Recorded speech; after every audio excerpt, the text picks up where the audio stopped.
Hi Samata foundation. మరి ఈరోజు ఈ పంటని చూడండి ఎంత బాగుందో. వరి పంట, పచ్చటి చేలు, చక్కటి వాతావరణం. ఈ వరి చేను వరి గింజలతోటి ఇప్పుడిప్పుడే సిద్ధమవుతున్నది. ఈ రోజుల్లో పిల్లలకి చాలామందికి వరి అంటే ఏంటో తెలియడం లేదు. కాబట్టి వాళ్ళు ప్రత్యక్షంగా చూస్తే తప్ప తెలుసుకోలేరు.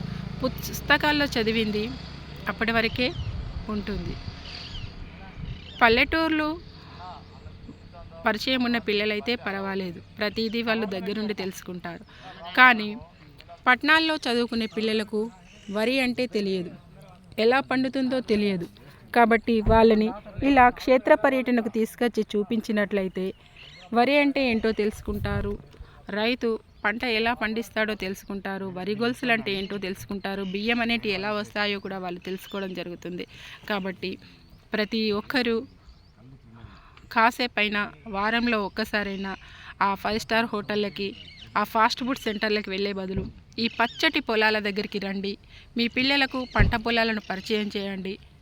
ఆహారాన్ని వృధా చేయకుండా వాళ్ళు చక్కగా ఆహారాన్ని ఎంతవరకు తినాలో అంతవరకు ఉపయోగించుకొని వృధా చేయకుండా చూసుకునే అవకాశం కలుగుతుంది.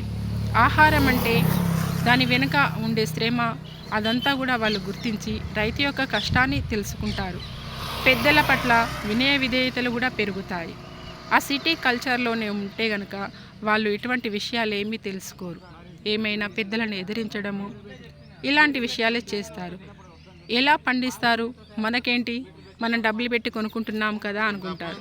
కానీ కొనుక్కుందామంటే కూడా దొరకని పంట రైతు మీద ఆధారపడి ఉంటుంది. కాబట్టి ప్రతి ఒక్కరూ రైతు పడే కష్టాన్ని వివరించండి, పంట యొక్క విలువను తెలియజేయండి.